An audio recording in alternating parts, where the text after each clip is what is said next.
Sterling Heights Academy was a fortress of privilege where lineage trumped character and connections outweighed first impressions.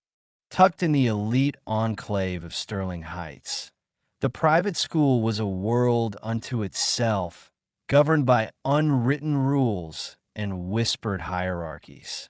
On a crisp Thursday morning, the halls were about to witness a seismic shift. Amara Johnson strode through the second floor corridor, backpack slung over one shoulder, earbuds pulsing with Kendrick Lamar's beats. AP Calculus loomed in 5 minutes, a quiz she couldn't afford to miss. She had no time for distractions, but trouble, it seemed, had time for her. Preston Langston, the self-proclaimed king of Sterling Heights, blocked her path. At 6 feet 2 inches, with meticulously styled blonde hair and a footballer's build, he exuded arrogance. His grin, equal parts charm and menace, made most girls swoon and most guys cower. Today, his sights were set on Amara. Well, Preston drawled, leaning against cherrywood lockers. Lost, Johnson? This school's not for your kind. The hallway slowed, students lingering like vultures circling a kill. No one intervened. Rule number 1 at Sterling Heights. When Preston picked a target, you stayed cleared. Amara's grip tightened on her backpack strap. Move, she said, voice steady, eyes unyielding. I don't have time for you. Preston's smirk widened. Big talk for someone who doesn't belong. He shoved her, hard enough to jolt her, not enough to topple her. A warning, a challenge. The crowd held its breath, phones already out, ready to capture the drama. Amara exhaled, her gaze locking onto his. You don't want this, she said, her tone icy calm. He laughed, a hollow, mocking sound, and shoved her again. Harder. Mistake.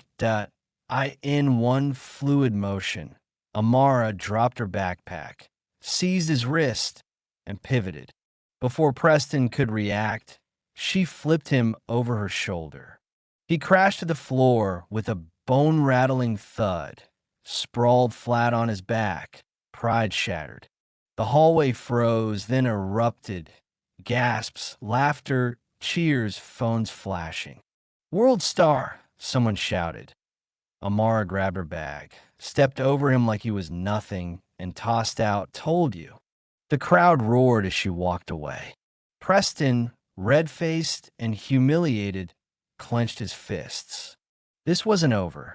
Ripples by lunch, the video of Amara flipping Preston had spread like wildfire across every social platform.